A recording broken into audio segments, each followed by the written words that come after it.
Bismillahirrahmanirrahim. Assalamualaikum warahmatullahi wabarakatuh. Waalaikumsalam warahmatullahi wabarakatuh. Alhamdulillahi rabbil alamin.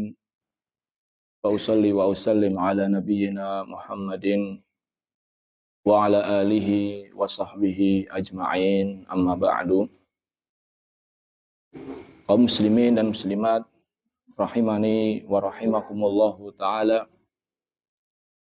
Pada kesempatan pagi yang berbahagia ini, marilah kita senantiasa bersyukur kepada Allah Azza wa Jal atas limpahan nikmat yang Allah Ta'ala berikan kepada kita, sehingga pada kesempatan pagi hari ini dengan nikmat dan karunia dari Allah Ta'ala, kita dapat kembali membaca hadis-hadis yang dikumpulkan oleh Al-Imam Abdul Ghani Al-Maqdisi rahimahullahu ta'ala di dalam kitab beliau Umdatul Ahkam.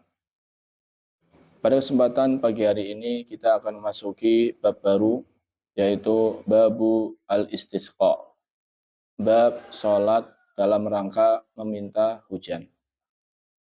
Apa itu istisqa? Istisqa adalah ad-du'a bitalabis suqya minallah. Istisqa ini adalah berdoa dalam rangka meminta hujan dari Allah Azza wa Jalla. Jadi kalau kusuf itu artinya adalah gerhana, bisa kusuf, bisa khusuf. Adapun istisqa ini adalah sholat dalam rangka meminta hujan. Kaum muslimin dan muslimat rahimani wa rahimakumullahu ta'ala. Hadis yang pertama yang dibawakan oleh Al-Imam Abdul Ghani Al-Maqdisi rahimahullahu ta'ala adalah hadis yang berbunyi An Abdullah bin Zaid ibni Asim Al-Mazini. Dari Abdullah bin Zaid bin Asim Al-Mazini radhiyallahu ta'ala anhu, semoga Allah ta'ala meridainya, qal, ia berkata, kharajan nabiyyu sallallahu alaihi wasallam yastasqi. Rasulullah sallallahu alaihi wasallam keluar untuk meminta hujan. Disebutkan dalam redaksi lain, kharaja ilal musalla. Nabi sallallahu alaihi wasallam keluar menuju tanah lapang untuk salat istisqa. Fatawajjaha ilal qiblah yad'u. Nabi sallallahu alaihi wasallam menghadap kiblat, kemudian beliau berdoa. Wa hawwala ridaahu, dan beliau membalik bajunya. Tsumma shalla rak'atain, kemudian salat 2 rakaat, jahara fihima bil qiraah. Nabi sallallahu alaihi wasallam mengeraskan bacaannya.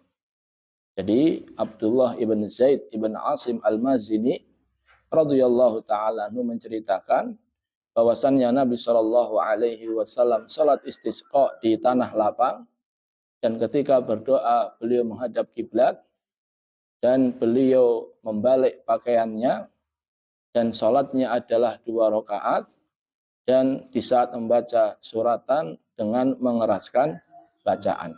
Hadis riwayat Bukhari dan Muslim. Kaum muslimin dan muslimat rahimani wa rahimakumullahu ta'ala. Ada beberapa poin yang ingin saya sampaikan terkait hadis ini. Poin yang pertama adalah istihbab salatil istisqa. Disunahkannya salat istisqa. Jadi hadis ini menunjukkan bahwasannya di antara sunnah Nabi Shallallahu Alaihi Wasallam adalah salat istisqa, yaitu salat yang dilakukan dalam rangka meminta hujan. Hal ini juga dipraktekkan oleh Nabi kita Muhammad Sallallahu Alaihi Wasallam, sebagaimana dikisahkan oleh Abdullah ibn Zaid ibn Asim Al-Mazini. Bahkan sebagian ulama mengatakan disunahkannya istisqa ini berdasarkan ijma'. Apa itu ijma'? Kesepakatan para ulama. Jadi ada yang menukil ijma', di antaranya Ibnu Abdil Bar dan yang lainnya, mereka menukil akan ijma' para ulama bahwasannya istisqa ini disyariatkan. Ini poin yang pertama.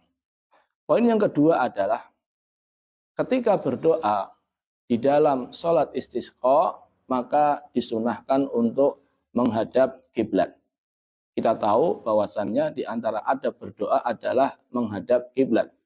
Sebagaimana ketika Nabi Shallallahu Alaihi Wasallam jamaah, beliau di perang Badar, ketika pasukan kaum muslimin hanya kurang lebih 319, sedangkan pasukan kafir Quraisy yang dipimpin oleh Abu Jahal itu kurang lebih hampir 1000. Jadi pasukannya kalau kafir Quraisy jauh lebih banyak. Sehingga Nabi Shallallahu Alaihi Wasallam semalaman berdoa ditemani oleh Abu Bakar, dan ketika berdoa Nabi Shallallahu Alaihi Wasallam menghadap apa? Kiblat. Begitu pula jamaah ketika sholat istisqa, maka jamaahnya berdoanya menghadap kiblat dan khatibnya juga berdoanya menghadap kiblat. Biasanya kalau khatib Jumat berdoanya menghadap mana? Timur, menghadap ke jamaah. Tapi kalau seandainya sholat istisqa jamaah, maka ketika khatib ingin berdoa, maka dia berbalik arah. Dia menghadap kiblat, kemudian dia berdoa kepada Allah Azza wa Jalla, dan ini disebutkan dalam sekian riwayat, fahawwala ilan nasi dhuhrahu. Nabi SAW ketika berkhutbah, kemudian hendak berdoa, beliau menghadap kiblat. Beliau berbalik arah, beliau menghadap kiblat, wastaqbalal kiblah yad'u. Dan Nabi SAW menghadap kiblat dan berdoa. Jadi untuk sholat istisqa ini yang menghadap kiblat ketika berdoa bukan hanya makmumnya, namun juga siapa? Khatibnya. Khatibnya juga ketika berdoa dalam sholat istisqa ini menghadap kiblat. Ini poin yang kedua. Poin yang ketiga adalah kalau kita perhatikan hadis ini, maka susunannya adalah doa dulu baru sholat istisqa. Dan disebutkan di sini fatawajjaha ilal qiblah yad'u. Nabi Shallallahu Alaihi Wasallam menghadap kiblat, kemudian beliau berdoa. Wa hawwala ridaahu, membalik bajunya. Tsumma shalla raka'atain. Kemudian Nabi Shallallahu Alaihi Wasallam sholat 2 rakaat. Berarti doa dulu, baru kemudian apa? Sholat. Doa dulu, baru kemudian sholat. Namun hadis yang lain jamaah menjelaskan bahwasannya khutbah dulu, salat sebelum khutbah. Salat sebelum khutbah. Berarti apa dulu? Ya, jadi kalau yang pertama adalah doa dulu baru kemudian salat. Tapi hadis yang lain menunjukkan bahwasannya salat dulu baru doa. Jadi ada 2 pendapat. Pendapat yang pertama mengatakan adalah doa dulu atau khutbah dulu baru kemudian sholat. Pendapat kedua adalah sholat dulu baru kemudian khutbah dan doa. Mana dalilnya? Dalilnya adalah hadis dari Abu Hurairah. Kata Abu Hurairah, kharaja Rasulullah sallallahu alaihi wasallam yauman yastasqi. Rasulullah sallallahu alaihi wasallam suatu hari keluar menuju tanah lapang dan beliau minta hujan. Fasalla bina raka'atain. Kemudian Nabi Shallallahu Alaihi Wasallam sholat 2 rakaat bila adzanin wala iqamah, tanpa adzan dan tanpa iqamah. Summa khotobana. Kemudian baru beliau berkhutbah. Jadi kalau hadisnya Abdullah ibn Zaid ibn Asim al-Mazini, doa dulu, khutbah dulu, baru apa? Sholat. Kalau hadisnya Abu Hurairah, sholat dulu, baru khutbah dan doa. Jadi ada 2 cara. Wallahu alam, kedua-duanya boleh dilakukan. Kedua-duanya boleh dilakukan. Boleh sholat dulu, boleh juga apa? Doa dulu. Dulu kalau waktu di Jember, itu seringnya sholat dulu, baru khutbah dan doa. Namun insya Allah dua-duanya dibolehkan. Ini poin yang ketiga. Poin yang keempat adalah disunahkan ketika berdoa di saat sholat istisqa adalah tahwilur rida, membalik baju. Membalik baju. Jadi kalau dulu itu kita dalamannya pakai kaos, kemudian luarnya pakai baju koko. Jadi ketika berdoa, kemudian kita disunahkan untuk membalik baju. Jadi yang kita balik adalah baju apanya? Baju kokonya. Namun kita tetap memakai kaos. Dalam rangka apa? Dalam rangka optimis. Berharap kepada Allah agar Allah Ta'ala membalik keadaan yang tadinya jarang hujan atau tidak turun hujan, sehingga Allah Ta'ala turunkan hujan. Sebagaimana kita membalik apa? Baju kita. Dan ini dipraktekkan oleh Nabi Shallallahu Alaihi Wasallam. Wa hawwala rida'ahu hina istaqbalal qiblah. Nabi Shallallahu Alaihi Wasallam membalik bajunya ketika beliau menghadap kiblat. Jadi di antara sunnah ketika sholat istisqa atau setelah sholat istisqa adalah membalik baju kita dalam rangka berharap kepada Allah agar Allah membalik apa? Keadaan yang tadinya tanpa hujan sehingga turun hujan. Dan sholat istisqa ini jamaah, sholat istisqa ini dilakukan atau ketika kita ke lapangan berbeda dengan ketika kita ke lapangan untuk sholat id. Kalau kita ke lapangan sholat id, kita datang dalam kondisi bahagia, dalam kondisi senyum yang lebar dan seterusnya.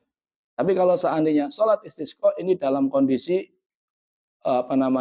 khusyuk, dalam kondisi penuh rasa takut, berharap kepada Allah Ta'ala agar Allah Ta'ala turunkan hujan. Jadi kondisinya beda. Kita merasa kita banyak dosa, karena kita tahu jamaah bahwa dosa itu diantara penyebab Allah Ta'ala menahan turunnya hujan. Sehingga ketika kita ke lapangan, ke tempat sholat, kita datang dalam kondisi khusyuk, kita tidak senyum-senyum, kita tidak tertawa-tertawa, namun kita datang dalam kondisi khusyuk, penuh rasa takut dan penuh rasa harap kepada Allah Ta'ala agar Allah Ta'ala turunkan hujan. Ini poin yang keempat. Poin yang kelima, sholat istisqa itu caranya seperti sholat id. Sholat istisqa itu caranya seperti sholat id. Min haitsu takbirati zawaid. Ada takbir zawaid juga, ada takbir ziyadahnya juga, ada takbir tambahannya juga. Berarti kalau rakaat pertama berapa takbir? 7, rakaat kedua berapa? 5. Jadi sebagaimana sholat id. Wal qiraah fiha bisabbih wal ghasyiyah. Sama yang dibaca di rakaat pertama adalah surat Sabihis dan di rakaat kedua adalah surat apa? Al-Ghasyiyah. Wa min haitsu istihbabi adaiha fil musalla. Dari sisi tempat dilaksanakannya salat juga sama-sama di tempat lapang sebagaimana dilakukan oleh Nabi kita Muhammad sallallahu alaihi wasallam.